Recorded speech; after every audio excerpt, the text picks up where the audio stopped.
आपके सामने बेहद स्पाइसी, बेहद क्रिस्पी, बेहद क्रंची पराठे मौजूद हैं। ये बेहद ऑर्गेनिक भी हैं। इन्हें आप वेजिटेबल पराठा कह सकते हैं और जिस वेजिटेबल का इस्तेमाल हमने इन पराठों को बनाने के लिए किया है वो है रेडिश यानी कि मूली। हमने ऑर्गेनिक यानी कि देसी मूली का इस्तेमाल किया है जो कि बेहद लजीज होती है। ये पराठे ना सिर्फ पाकिस्तान बल्कि दुनिया भर में बेहद शौक़ से खाए जाते हैं और बेहद एहतमाम से बनाए जाते हैं। ये बेहद मज़े के स्नैक के तौर पे इस्तेमाल होते हैं। आप इन्हें पिकनिक के लिए यूज़ कर सकते हैं, आउटिंग के लिए यूज़ कर सकते हैं, ब्रेकफास्ट के लिए आइडियल हैं, टी टाइम के लिए बना सकते हैं और जैसा कि रमज़ान आ रहे हैं तो सहूर में भी इस्तेमाल कर सकते हैं। बिस्मिल्लाहिर्रहमानिर्रहीम। आज हम बेहद मज़े के मूली के पराठे बनाने जा रहे हैं। आज हम इन पराठों को दो तरीके से बनाएंगे। एक रॉ फॉर्म में मूली का इस्तेमाल करेंगे, कच्ची और फ्रेश मूली का, और दूसरा मूली को थोड़ा सा पका के इस्तेमाल करेंगे। दोनों तरीक़ों से जब आप ये पराठा बनाते हैं तो इनके जायके में बेहद फ़र्क होता है और दोनों की लज़्ज़त बिल्कुल मुख्तलिफ होती है। पहले तो हम मूली को धोएंगे, प्रॉपर्ली वॉश करेंगे, उसके बाद उसको पील ऑफ करेंगे और पील ऑफ करने के बाद उसको ग्रेट करेंगे यानी कि कश करेंगे और कश करने के बाद इसे एक साइड पे रख देंगे और थोड़ा सा हाथ से दबा के स्क्वीज़ भी कर लेंगे ताकि मूली का जूस जो है वो सेपरेट हो जाए और हमें फिलिंग के लिए बिल्कुल ड्राई मूली मिले। और मूली में नमक ऐड करते हुए हमें बेहद एहतियात से काम लेना पड़ता है क्योंकि मूली नेचुरली बेहद नमकीन होती है और इसका जायका नमक की तरफ बहुत ज़्यादा होता है। तो नमक जब भी आपने ऐड करना है, आपने एक पराठे की फिलिंग के लिए एक चुटकी से ज़्यादा नमक की मिकदार नहीं रखनी है। इसके अंदर कुछ हरा मसाला हम इस्तेमाल कर रहे हैं जिसमें कुछ चंक्स टमाटर के मैंने ऐड किए हैं। उसके अलावा थोड़ा सा चॉप जिंजर यानी कि अदरक ऐड किया है, थोड़ा सा चॉप प्याज ऐड किया है, चॉप्ड हरी मिर्चें हैं, चॉप धनिए के पत्ते हैं। हमारे हरे मसाले में तो बस यही है। खुश्क मसाला जात के आपके सामने ही ऐड करेंगे और आपको दिखाएंगे। सबसे पहले ऐड करेंगे चुटकी भर नमक, उसके बाद चुटकी भर ही काली मिर्च है मेरे पास, इतनी मिकदार में सुरख मिर्च है, थोड़ा सा हल्दी पाउडर है और इतना सा ही गरम मसाला पाउडर है। एक चुटकी के करीब चाट मसाला पाउडर ऐड कर दीजिएगा। लेमन जूस अगर आपको पसंद हो तो आप 1 टीस्पून लेमन जूस इसके अंदर ऐड कर सकते हैं। अदरवाइज़ इसको ऐसे ही प्रॉपर्ली हाथों से या स्पून की मदद से या फोक की मदद से मिक्स कर लें। मिक्स करने के बाद डो की 2 बॉल्स बनानी है, उसको बारीक सा बेल लेना है। उसके अंदर चम्मच से जो है वो कुकिंग ऑयल या घी या बटर जो भी आप इस्तेमाल करना चाहें 1 टेबलस्पून लगा दीजिएगा और अपनी स्टफिंग को उसके अंदर फिल करके ऊपर से दूसरी परत के साथ बंद कर दीजिएगा। कच्ची मूली को हमने कश किया था। कश करने के बाद आपके सामने उसके अंदर ड्राई स्पाइसेस मिक्स किए थे, उसके अलावा उसके अंदर ग्रीन मसाला जात मिक्स किए थे। और अब हमने ये किया है कि हमने एक रोटी को बेल लिया है और बेलने के बाद उसके ऊपर अपने मूली के बैटर को फैला दिया है। इसके ऊपर 1 खाने का चम्मच जो है वो कुकिंग ऑयल, बटर या घी ज़रूर ऐड कीजिएगा। अब दूसरी रोटी को बेल के इसके ऊपर रखेंगे, इसको बंद करेंगे, इसको पकाएंगे और फिर मज़ेदार मूली की स्टफिंग वाला पराठा तैयार हो जाएगा। ये कच्ची मूली की स्टफिंग है। एक स्टफिंग जो है वो पकी हुई मूली की होती है, लेकिन ये पराठा हम कच्ची मूली की स्टफिंग के साथ बना रहे हैं। पराठे को हमने हॉट प्लेट पे डाल दिया। अब इसके ऊपर 1 खाने का चम्मच कुकिंग ऑयल, बटर या घी लगाएंगे दोनों साइड्स पे, इसको पकाएंगे और उसके बाद आपको दिखाएंगे इसकी फाइनल लुक। जब इस तरह के ब्राउन मार्क्स आपके पराठे पे आना शुरू हो जाएं तो ये शो करते हैं कि आपका पराठा पकना शुरू हो गया। इसी तरह के मार्क्स हमें पराठे के दोनों तरफ चाहिए, तभी हमारा क्रिस्पी सा मज़े का स्टफ़ पराठा तैयार होगा। हमारी कच्ची मूली की स्टफिंग वाला पराठा बिल्कुल तैयार है आपके सामने। इसके ऊपर बहुत ही मज़े के ब्राउन मार्क्स मौजूद हैं, दोनों तरफ से इक्वली फ्राई हो चुका है और बेहद मज़े का है। इसकी स्टफिंग भी कम्प्लीटली कुक हो चुकी है, बेहद मज़े का पराठा है। अब इसको कट करके भी आपको दिखाएंगे कि इसकी अंदर से कंडीशन कैसी है। इसको आप सादा योगर्ट के साथ सर्व कर सकते हैं, रायते के साथ सर्व कर सकते हैं, किसी भी ग्रीन या होममेड चटनी के साथ सर्व कर सकते हैं और चाय के साथ भी ये बेहद मज़े का लगता है। नाश्ते के लिए आइडियल है। उसके अलावा आप कभी भी स्नैक टाइम में स्नैकिंग के लिए बना सकते हैं, आउटिंग के लिए जाएँ, पिकनिक के लिए जाएँ तो तब भी इसे बनाया जा सकता है। बेहद मज़े का है, इसको ज़रूर ट्राई कीजिएगा। और अब आपको इसे काट के दिखाते हैं कि इसके अंदर से स्टफिंग कैसी है। मैंने इसे आपके लिए खोला है, आप देखें कितनी मज़े की स्टफिंग है इसके अंदर। हमारी रॉ मूली, उसके अलावा आपको टमाटर के चंक्स दिखाई दे रहे होंगे, उसके अलावा आप जिंजर देख रहे हैं, ग्रीन चिलीज़ मौजूद हैं, धनिए के लीव्स मौजूद हैं, बेहद स्पाइसी है, बेहद मज़े का है। फ्रेश मूली की स्टफिंग से तैयार पराठा आपके सामने मौजूद है। अब हम दूसरा पराठा बनाने की तैयारी करते हैं, जिसके लिए हम मूली को पकाकर इस्तेमाल करेंगे और उसके मसाला जात देख लेते हैं कि क्या होंगे।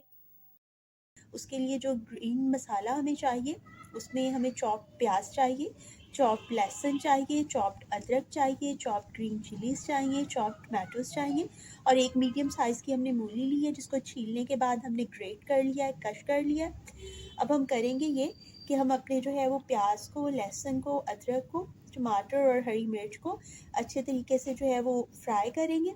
फ्राई करने के बाद इसके अंदर पाउडर मसाले ऐड करेंगे, जो कि बेसिक मसाले हैं, नमक, मिर्च, हल्दी और गरम मसाला, और उसके अंदर कश की हुई मूली को डाल के भूनेंगे। भूनने के बाद उसको ढक्कन लगा के रख देंगे ताकि मूली सॉफ्ट भी हो जाए और उसका लिक्विड ड्राई भी हो जाए। उसके बाद उस बैटर को ठंडा होने देंगे और फिर उसको अपने पराठे की स्टफिंग में इस्तेमाल करेंगे। आपके सामने पकी हुई मूली की स्टफिंग मौजूद है। इसके लिए हमने ये किया था कि मूली को कश कर लिया था और थोड़ा सा कुकिंग ऑयल लिया था, तकरीबन 2 टेबलस्पून के करीब। उसके अंदर हमने अपने मसालों को भूना था। सबसे पहले हमने उसके अंदर 2 खाने के चम्मच के बराबर चॉप्ड अनियन लिया था, 1 खाने के चम्मच के बराबर चॉप्ड जो है वो जिंजर यानी कि अदरक लिया था और 1 खाने के चम्मच के बराबर ही हमारे पास चॉप्ड टमाटर थे और आधा खाने का चम्मच चॉप्ड ग्रीन चिलीज़ थी।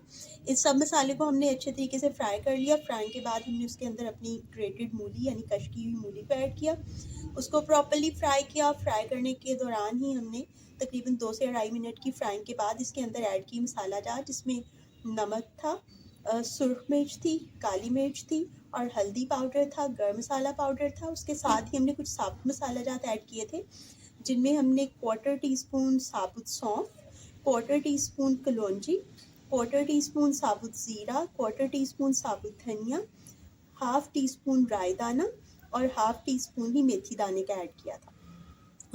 मसाले डालने के बाद फर्दर 1 से 1.5 मिनट के लिए फ्राई किया। उसके बाद उसको ढक के रख दिया अपनी स्टीम में पकने के लिए। जब उसका पानी बिल्कुल ड्राई हो गया और वो सॉफ्ट और टेंडर हो गई, तो उसके अंदर हमने ऐड कर दिया हरा धनिया और हरी मिर्चें और उसके अलावा 1 टीस्पून लेमन जूस। और उसके साथ ही हमारी स्टफिंग तैयार होगी। स्टफिंग को हमने ठंडा होने देना है। अब ये रूम टेम्परेचर पे आ चुकी है। अब हम पराठे की रोटी बेलेंगे, उसके अंदर स्टफिंग को ऐड करेंगे, कुकिंग ऑयल, बटर या मक्खन लगाएंगे और फिर उस पराठे को बनाएंगे। अब हमारा ये बैटर बिल्कुल ठंडा हो चुका है, हमारी स्टफिंग ठंडी हो चुकी है, कूल डाउन होकर रूम टेम्परेचर पे आ चुकी है। तो हमेशा अब ये बात याद रखिए कि कभी भी गर्म स्टफिंग को यूज़ नहीं करते हैं। तो अब चूँकि ये रूम टेम्परेचर पे, हम अपनी पराठे की रोटी को बेलेंगे, उसके अंदर इस स्टफिंग को शामिल करेंगे, एक दूसरी रोटी बेल के उस पराठे को बंद कर देंगे और फिर उसको हॉट प्लेट पे शैलो फ्राई करेंगे। अपनी अचारी मसाले वाली पकी हुई मूली की स्टफिंग को हमने फैला दिया है अपनी रोटी पे, जिसे हमने बेला था, और अब इसके टॉप पे इसी तरह की दूसरी रोटी बेल के इसको बंद कर देंगे और फिर इसको हॉट प्लेट पे पकाएंगे और फिर उसके ऊपर बटर, ऑयल या घी जो भी आपको पसंद हो वो आप ऐड कर सकते हैं, 1 टेबलस्पून ऑन ईच साइड की क्वांटिटी से। दूसरी रोटी को बेल के हमने इसको बंद कर दिया है। हॉट प्लेट को हमने ग्रीस करके आग पे रखा हुआ है, वो गर्म हो चुकी है। अब इस पराठे को हॉट प्लेट पे शिफ्ट करते हैं और इसको पकाते हैं। हमने अपने पराठे को पहले से ग्रीस्ड हॉट प्लेट जो कि पहले से हमने गर्म होने के लिए रखी हुई थी उस पर रख दिया है। अब वो पक रहा है और इसी दौरान हम दोनों साइड्स पे एक एक खाने का चम्मच जो है वो कुकिंग ऑयल का इस्तेमाल करेंगे। आप चाहें तो घी या बटर का इस्तेमाल कर सकते हैं और पराठे को दोनों तरफ से ब्राउन मार्क्स आने तक पकाएंगे। हमारा बेहद मज़े का अचारी मसाले वाली मूली की स्टफिंग वाला पराठा पक के बिल्कुल तैयार हो चुका है। आप देख सकते हैं कितने ब्राउन मज़े के मार्क्स इसके ऊपर हैं। बहुत क्रिस्पी है, क्रंची है, बेहद मज़े का है और स्पाइस लेवल भी काफ़ी अप हमने इसका रखा है और अचार की खुशबू जो है वो भी इसमें अपनी इंतहा को पहुंच चुकी है। तो इसको आप ज़रूर बनाइएगा। इसको काट के या खोल के इसके अंदर की स्टफिंग की कंडीशन भी आपको दिखाते हैं। तो बेहद मज़े का पराठा जो है मूली की फिलिंग वाला आपके सामने है और अचारी जो है वो खुशबू है इसके अंदर, अचारी मसाले हैं, लेमन की खटास है, बेहद मज़े का है। तो इसको स्टेप बाय स्टेप इसी तरह से रेसिपी को फॉलो करें, इसको बनाएं, खाएं, इंजॉय करें। इस रेसिपी का सबसे बड़ा प्लस पॉइंट ये है कि ये बेहद इकनॉमिकल रेसिपी है, बजट फ्रेंडली है, वॉलेट फ्रेंडली है। ये एक ऐसी वेजिटेबल है रेडिश जो कि बेहद सस्ती है और अभी इसका सीज़न भी है। तो आप इसे लेके प्रॉपरली वॉश करें, वॉश करने के बाद पील ऑफ करें और ग्रेट करने के बाद उसे अच्छी तरह से पैक करके या किसी एयर टाइट कंटेनर में रख के फ्रीज़ कर लें।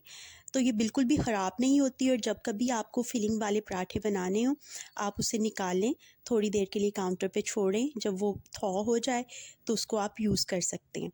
तो इसलिए ये एक इकनॉमिकल रेसिपी है, इसको आप ज़रूर ट्राई करें और मूलियों को इस सीज़न में लेके फ्रीज़ भी ज़रूर कर लें ताकि फ्यूचर में आपके काम आ सके।